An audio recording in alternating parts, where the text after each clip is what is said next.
Ayan mga busing, andito tayo ngayon sa bubong. Ay naghihintay tayo ng mga kasama natin. Nandun pa sa trabaho eh. Hindi pa mauwi. Akit muna tayo dito sa bubong. Para check muna natin yung mga alaga natin. Papakita ko nga pala sa inyo yung tatay ni Tom. Yan, nangiitlog na to isa eh. Pakita ko nga pala sa inyo. Ayan, tatay ni Tom oh. Yan, medyo masungit. Ano? Yan tatay ni Tom.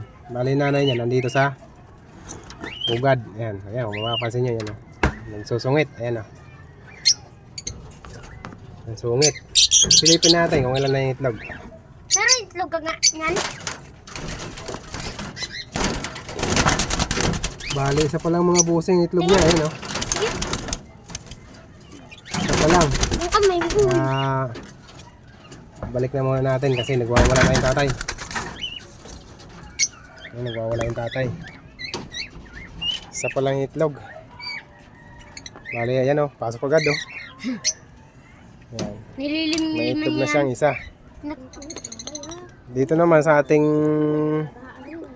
bagong ibon, ayan, yung dalawa na yan. Bali, may itlog na rin yan ito. Ayan. Bali, mga pugad nga pala sila dyan, kaso lang tinanggal nila yung pugad nila. Ayan. Ma, dun mo na sa Mapapansin nyo, baba. ayan, yung itlog nila. Isang piraso na lang. Baka bukas eh, mag-itlog dito ng isa. Ayan.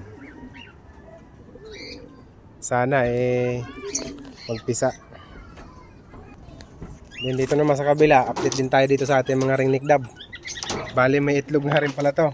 Ayan oh. May itlog din siya sa lapag. Tapos yung isa ay naandun sa ilalim ng nanay.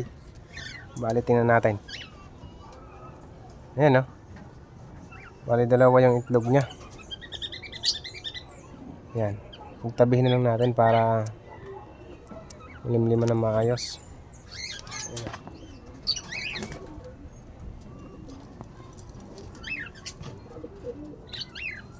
Guwapo. Ganda pala, hindi pala guwapo. Babae pala yan. Ayan, bali lahat na sila may itlog. Lahat ng breeder natin may itlog. Ayan. Tapos ito. Tapos yung kakatil natin. Bali ito. Hindi ko alam kung anong tawag dito.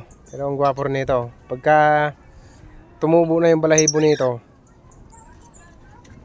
ay siguro ang ganda nito kasi yung ulo niya, bali iba yung kulay oh. Ayan. Ito pala ay kak. Ayan. Ito naman yung hin, mas malaki. Ayan, kumpara sa kanya oh. Mas malaki yung hin. Ito yung hin. Ayan. Ito yung kak. Ang liit na, pero mas matapang to. Papansin nyo naman, ayan o. Matapang. Nangaaway. Ayan o. Pero takot siya dito sa mga tao. Nagtutulong-tulungan siya dyan eh. Ayan, taas baba. Takot siya dyan. Inubugbog sila nyan.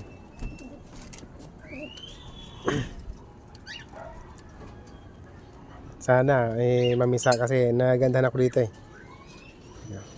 Ang kinis nito kapag tumubo na maayos yung balahibo niya. Maganda na tingnan to. Bali pareho sila mag-asawa. Medyo ano, pangit ang balahibo. Ito yung ulo lang niya maganda. Naka yung balahibo niya.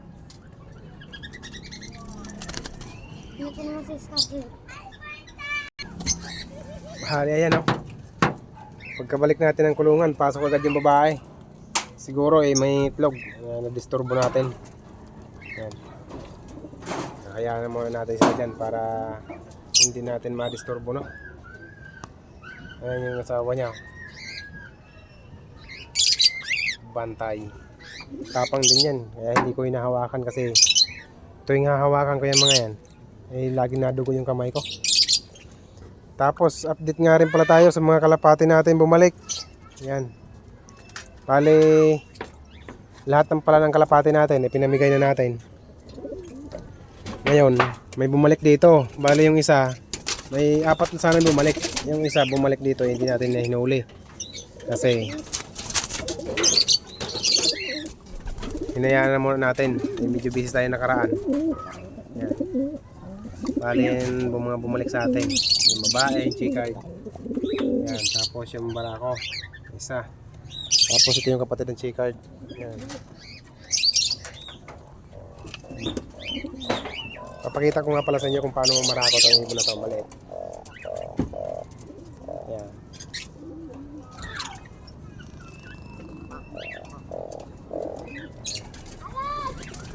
Ang kulit niya mamarako.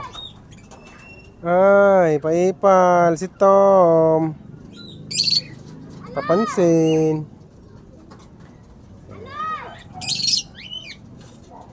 Panoorin natin kung paano mamarako yung lalaki. Kasi pag namamarako siya para siyang ano, tawag dito, parang humihilik.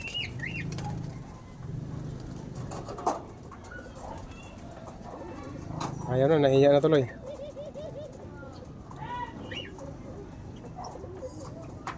Nahiya na. Bali yung mga kalapati natin ay no, habol. Habol na habol sila. Bali yung babae, asawa niya. Tapos asawa niya rin. Ayan o. Share na sila dyan. Uso naman din yan ngayon. Kala mo ay sa tao lang, no? Busy ang Tom. Hoy, anong kain ka ng kahoy? Hoy.